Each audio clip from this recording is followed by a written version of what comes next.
حسین حجت ہے، عباس قوت۔ بادشاہ حسین عزت ہے۔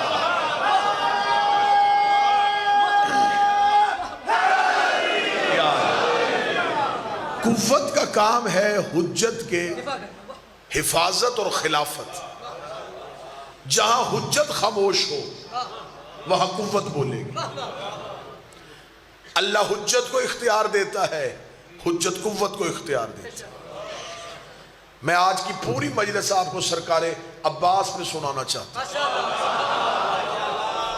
اور بادشاہ کی زندگی کے وہ راز پڑھنا چاہتا ہوں جس رازوں سے شاید ابھی تک میری قوم کی نسل واقف نہ ہو سکی۔ چند جاہل یہ سمجھتے ہیں کہ شاید 14 میں عباس نہیں تو عباس معصوم نہیں۔ عباس عصمت کے ہر درجے پہ فائز۔ حضرت عباس کی عصمت کی دلائل تو میں چھت تک انبار لگانے کے لیے تیار ہوں۔ پہلی دلیل آپ کی سماعتوں کو ہدیہ کرتا ہوں۔ معصوم کا لباس سوائے معصوم کے کوئی نہیں پہنے۔ حضرت عباس ابن عبد المطلب یہ نبی اور علی کے چچا ہیں۔ یہ رسول کی تدفین کے بعد مولا علی کے گھر آئے۔ انہوں نے آ کے کہا اے علی، آپ کے گھر میں جو نبی کے تبرکات پڑے ہیں وہ آپ مجھے دیں، کیونکہ میں خاندان کا بزرگ ہوں۔ بزرگ ہی ہوتے ہوئے یہ آپ تبرکات اپنے گھر میں کیوں رکھے ہوئے ہیں؟ رسالت میں آپ کا امامہ، دستار، انگشتری، نالین یہ مجھے دے دیجئے۔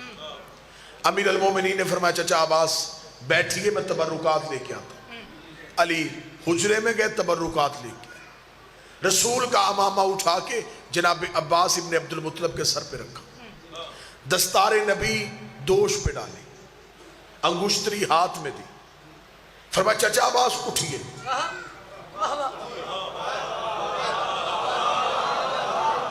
کتب متفقہ اس بات پہ مکمل طور پہ متفق ہے کہ حضرت عباس ابن عبد المطلب نے ضعیفی میں جوانی کا زور لگایا، اپنی جگہ سے ہل بھی نہ سکے۔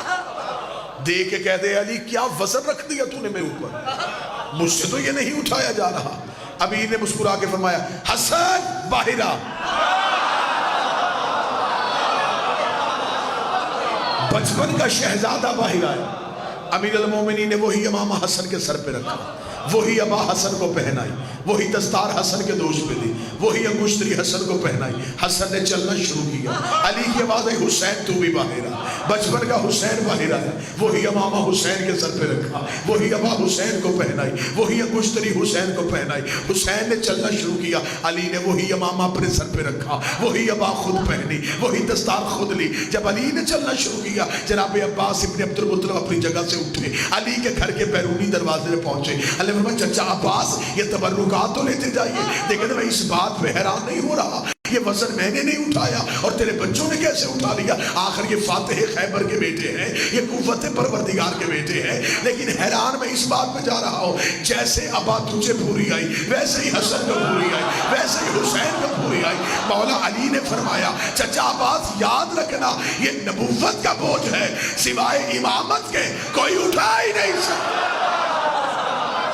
بس ہو سکتا معصوم کا لباس سوائے معصوم کے کوئی نہیں پہنے۔ اگر عباس معصوم نہ ہوتے تو صفین میں علی کا کرتا نہ پہنتا، صفین میں امیر المومنین کا کرتا پہنا۔ بعض بندے منبر پہ پڑھ دیتے ہیں زرہ پہنائی تھی علی نے، علی کے کسی بھی بیٹے نے کبھی میدان میں زرہ نہیں پہنا۔ زرہ وہ پہنتا ہے جسے سامنے والے کے وار کا ڈر ہو، ان کے سامنے کوئی ٹکتا تو کرتا۔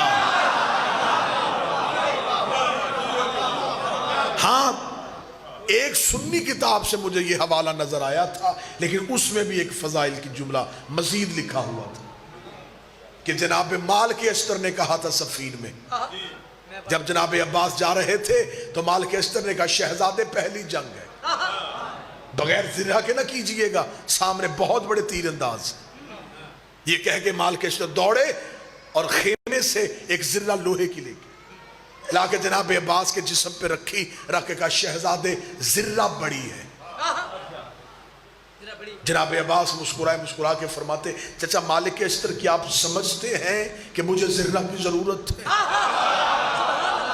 جملہ سنیے گا آگے، فرمایا سمجھتا تو میں ہوں کہ آپ علی کے بیٹے ہیں، لیکن پھر بھی میدان میں حفاظتی انتظامات تو مکمل ہونے چاہیے۔ فرمایا اچھا پھر مجھے بتائیے یہ ذرہ کتنی بڑی ہے؟ جناب مال کے اشتر نے کہا ایک بلشت ایک ہاتھ بڑی ہے۔ جہاں سے جناب مال کے اشتر نے ہاتھ رکھا تھا عباس نے وہیں سے کاٹی، لوہے کی ذرہ کا کٹنا تھا۔ مال کے اشتر نے کہا اے علی کا بیٹا یہ داؤد نبی کا معجزہ تھا، وہ لوہے کو موم کرتا تھا۔ عباس مسکرا کہتے ہیں وہ ہمارا نام لے کے کرتا تھا، ہم خود کر رہے ہیں۔ نحن اسماء الہیہ، ہم ہیں وہ اللہ کا اسم۔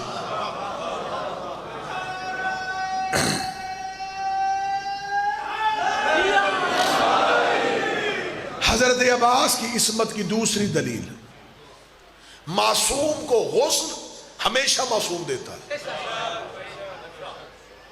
کیونکہ معصوم کے جسم میں کچھ ایسے راز ہوتے ہیں جسے سوائے معصوم کے کوئی دیکھ نہیں سکتا۔ اس لیے رسالت مآب نے بھی فرمایا تھا اے علی میرے غسل میں اگر کوئی میرا غلام شریک ہونے لگے تو اسے نہ ہونے دینا ورنہ اندھا ہو کے نکلے گا۔ معصوم کو غسل ہمیشہ معصوم دیتے۔ عباس معصوم نہ ہوتے تو حسن کے غسل میں شریک نہ ہوتے۔ سید الساجدین کی زندگی میں سجاد زندہ تھے لیکن عباس غسل میں شریک تھے۔ تیسری دلیل، جناب سیدہ نے عباس کو بیٹا کہا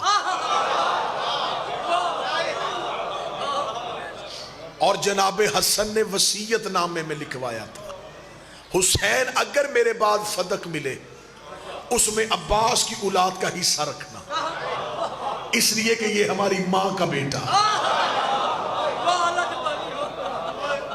چوتھی دلیل، عباس کلو نہ محمد میں آتا ہے۔ شہزادی کی ایک سطر پڑھوں گا، گجرات میں جملے کی قدر ہوئی تو بات آگے بڑھاؤں گا۔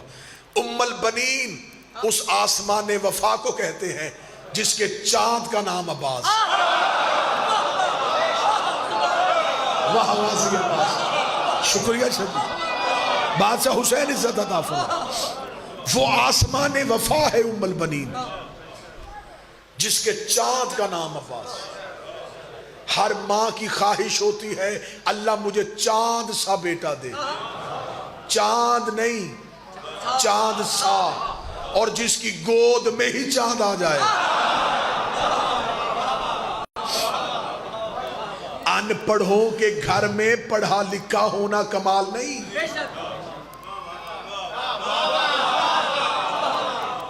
جہاں سارے پی ایچ ڈی ہوں وہاں اپنا آپ منوانا کمال۔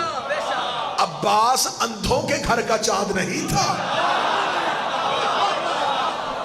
عباس اس گھر کا چاند ہے جہاں نبوت کا سورج تھا، جہاں امامت کا چاند تھا، جہاں حسن کا چاند تھا، جہاں کریمی کا چاند تھا۔ اتنے سورج اور چاندوں کے درمیان اپنے آپ کو بنی ہاشم کا چاند کہلوانا